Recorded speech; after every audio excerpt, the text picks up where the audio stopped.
Perkenalkan, nama saya Esa Indriani Brobangun dengan NIM 3223-1210448 dari kelas reguler B 2022 Pendidikan Sejarah Fakultas Ilmu Sosial Universitas Negeri Medan. Adapun tujuan saya membuat video ini yaitu untuk memenuhi tugas strategi inovasi pembelajaran sejarah, yaitu menjelaskan tentang video CBR. Di sini saya akan menjelaskan buku kedua, yaitu buku pembanding dengan judul Pendidikan yang Bermakna. Langsung saja ke pembahasan yang pertama. Untuk apa anak harus sekolah? Dalam sebuah kesempatan, saya pulang kampung untuk berlibur. Secara tak sengaja menjumpai fenomena yang sangat menarik. Fenomena yang perlu direnungkan oleh siapa saja yang merasa peduli dengan dunia pendidikan. Kampung halaman saya yang berada di wilayah pedesaan, perbatasan Jawa Timur dengan Jawa Tengah, jauh dari kebisingan kota dan merupakan daerah pertanian yang cukup subur. Saat itu merupakan masa tanam padi, sehingga warga desa beramai-ramai menggarap sawah untuk persiapkan penanaman padi. Ketika saya mencoba memancing dengan pertanyaan, mengapa para petani tidak memanfaatkan sawah untuk memelihara ikan lele sambil ditanami padi, dan mengapa pasar di desa tidak mempunyai toko yang buka sampai sore hari supaya warga desa dapat mudah membeli kebutuhan sehari-hari. Mereka tidak memberi tanggapan yang serius. Seperti anak-anak muda itu tidak lagi tertarik untuk mencermati keadaan di pedesaan sekitarnya. Ketika ditawari ide, bagaimana kalau di desa dibuat alat untuk mengolah tomat menjadi saus, dengan alasan banyak hasil panen tomat tetapi harganya murah, sementara harga saus cukup mahal. Mereka juga tidak memberi respon memadai. Justru mereka lebih memilih bertanya, bagaimana caranya mendapatkan pekerjaan di Surabaya atau menjadi tenaga kerja atau TKI di luar negeri. Ketika memasukkan anak ke sekolah, orang tua berharap anak-anaknya akan menjadi orang, yaitu pandai dan memperoleh pekerjaan yang terhormat, dan tidak seperti orang tuanya yang hidup susah sebagai petani. Kenyataannya, setelah lulus mereka tidak memperoleh pekerjaan yang justru menyusahkan orang tua. Setengah berkelalar dan peserta kenduri yang mengatakan menyesal menyekolahkan anak sampai menjual sapi, kalau ternyata hasilnya seperti itu. Apa yang salah dengan pendidikan kita? Mengapa setelah sekolah anak-anak justru berperilaku seperti itu? Perenungan ini mengingatkan saya kepada kejadian sekitar tahun 1994 ketika dimintai oleh pemerintah untuk membantu melakukan sosialisasi program wajib belajar 9 tahun. Di suatu daerah pinggir selatan dari Kabupaten Lamongan, saya berusaha meyakinkan masyarakat yang tinggal di desa Bluluk, Kecamatan Sukorame, agar menyekolahkan anak-anaknya minimal sampai taman SMP. Desa Bluluk merupakan desa miskin yang berada di daerah pinggiran hutan. Pada umumnya, masyarakat bekerja sebagai petani, dan anak-anak mereka membantu bekerja ke sawah atau mengembala sapi atau kambing ke pinggiran hutan. Beberapa waktu kemudian, saya diminta untuk mengembangkan suatu program pendidikan di Depniknas, dan melalui program tersebut, saya dapat sering bertemu dengan para guru dan kepala sekolah dari berbagai daerah di Indonesia. Dalam berbagai kesempatan, saya ingin mendapatkan konfirmasi apakah fenomena yang saya jumpai di lapangan juga terjadi di daerah mereka. Sungguh mengagetkan, ternyata sebagian besar guru dan kepala sekolah juga mengatakan hal yang sama. Mereka menegaskan bahwa anak-anak yang tamat atau drop out dari SMP, SMA, dan SMK seringkali justru tidak mau membantu orang tuanya bekerja sawah, mencari ikan ke laut, atau berdagang di pasar. Bahkan seringkali mereka membuat keonaran di kampung karena menganggur. Pendidikan kita tampaknya terlalu teoretik, seperti di awang-awang, tidak membumi dan memisahkan siswa dari kehidupan sehari-hari. Pendidikan kita tidak membekali siswa bagaimana menghadapi kehidupan nyata di masyarakat, sehingga menyebabkan mereka tidak tahu apa yang harus dikerjakan, kecuali dari buku, bersenang-senang ala kehidupan anak kota, dan setelah lulus ingin meneruskan sekolah atau mencari pekerjaan dengan bekal selembar ijazah. Oleh karena itu, sangat wajar jika orang tua mereka mempertanyakan, untuk apa anak harus sekolah, jika setelah itu justru menjadi beban orang tua.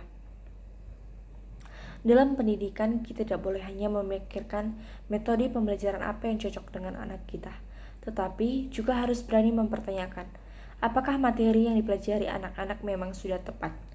Pengertian yang tepat untuk materi belajar tentunya harus dikembalikan kepada filosofi belajar, yaitu itu apa dan untuk apa anak harus belajar di sekolah. Bab 2. Mencermati orang-orang sukses. Orang yang sukses sangat mungkin berposisi sebagai anak buah dan juga banyak bapak buah atau pimpinan. Oleh karena itu, pandangan pimpinan terhadap anak buah yang baik dan pandangan anak buah terhadap pimpinan yang baik juga perlu digali.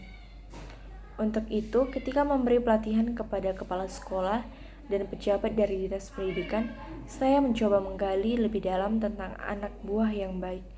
Saya mengajukan pertanyaan tahap kelima, yaitu jika pada saat mengikuti pelatihan ini, di kantor ada tugas penting untuk menunjuk anak buah untuk menyelesaikannya.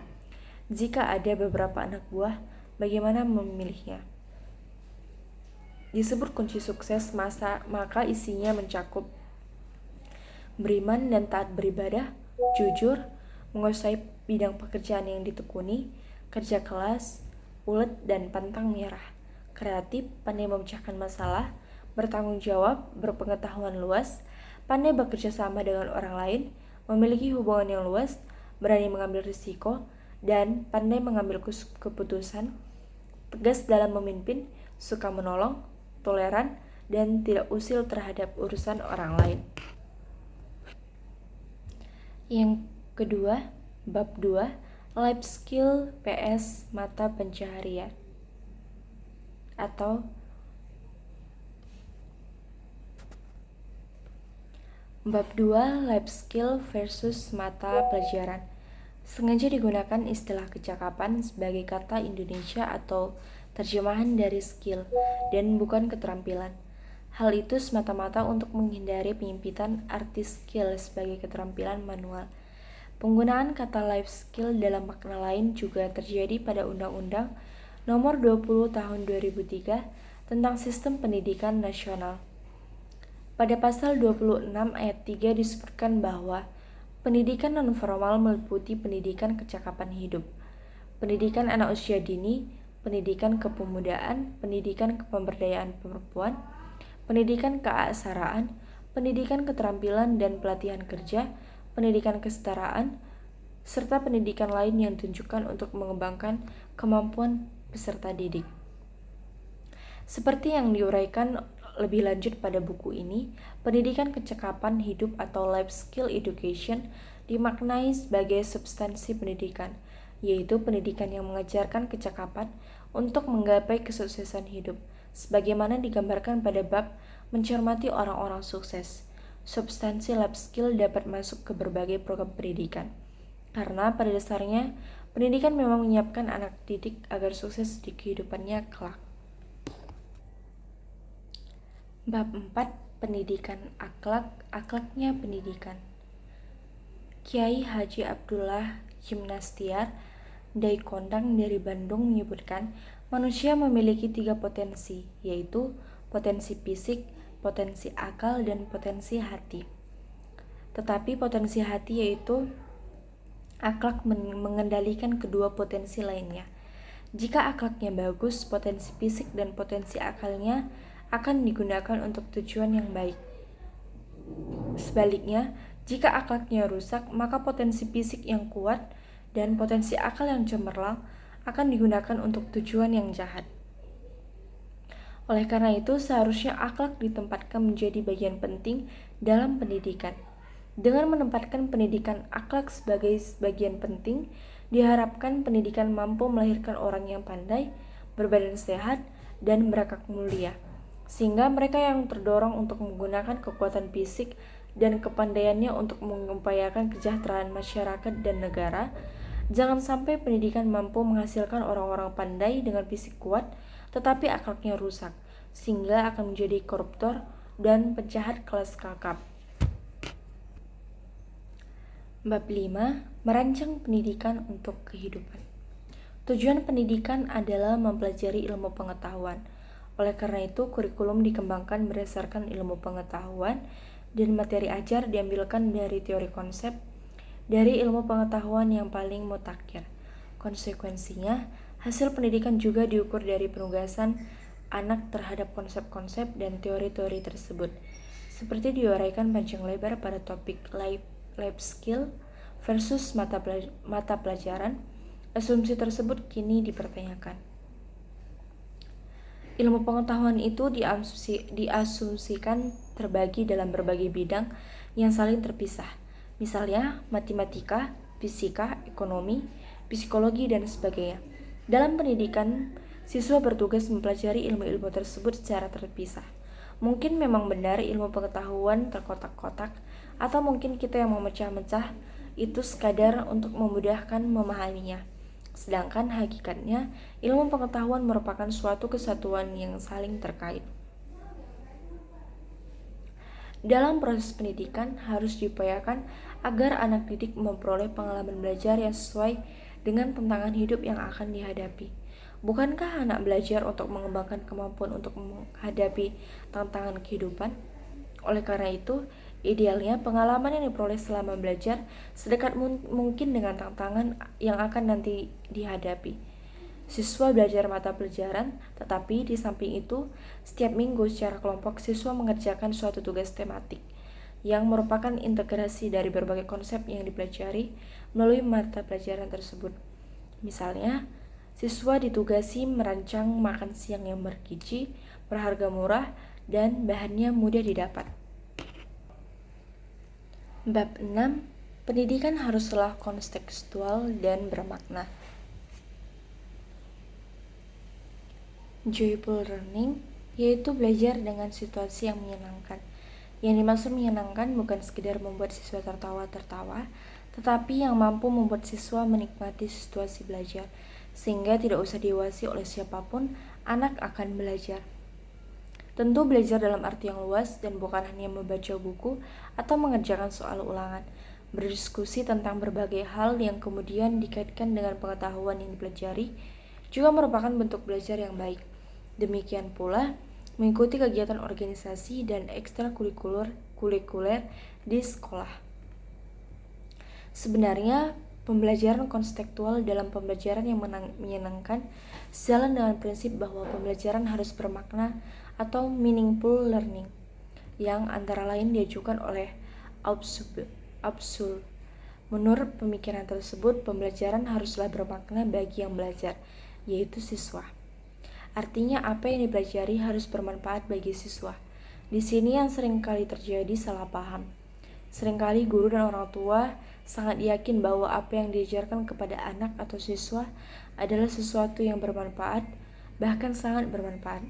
Di lain pihak, anak atau siswa tidak merasakan manfaat itu. Mengapa demikian? Karena pola pikir keduanya berbeda. Orang tua atau guru melihat manfaat tersebut untuk jangka panjang. Misalnya mengatakan, ini penting untuk kamu setelah dewasa nanti. Bab 7. Siapa yang menilai hasil pendidikan?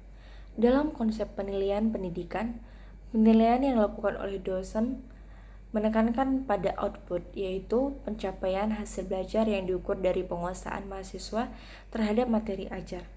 Jadi, dosen menilai prestasi mahasiswa dari penguasaan mahasiswa terhadap materi mata kuliah, sebagaimana yang dituntut oleh kurikulum. Sebaliknya, penilaian yang dilakukan oleh juri lomba robot lebih dekat dengan penilaian outcome. Juri tidak menilai penguasaan mahasiswa terhadap materi perkuliahan, baik secara terpisah maupun komprehensif.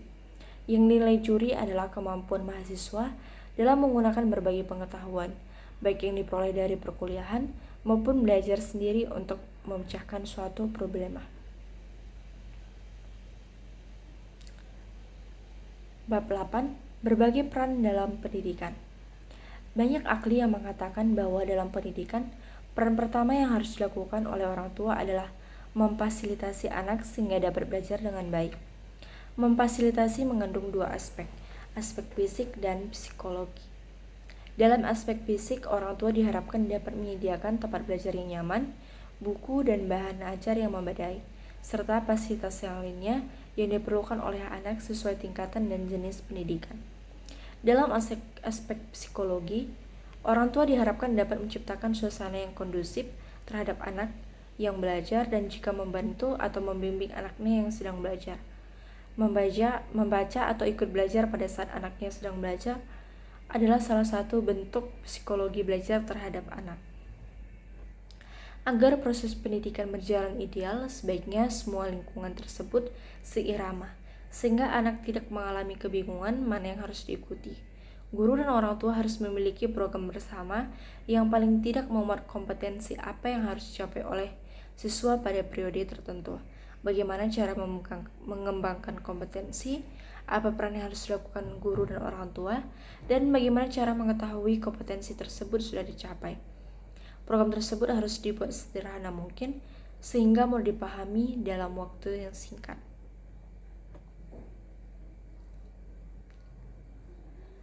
Pemerintah, orang tua, dan masyarakat juga harus berbagai peran dalam mendukung program pendidikan, khususnya dalam penggalangan dana dan fasilitas lainnya. Pola sekolah asuh, pajak pendidikan, dan pengurangan pajak bagi perusahaan yang menyumbangkan program pendidikan merupakan alternatif yang perlu dikembangkan. Tinggal bagaimana memulainya dan siapa yang harus memulainya. Tentunya sekolah dan pemerintah yang mengemban mandat formal menangani pendidikan yang seharusnya mengambil inisiatif untuk memulainya. Demikianlah penjelasan mengenai tentang buku pembanding kedua, yaitu Menggagas Pendidikan yang Bermakna. Sekian dan terima kasih.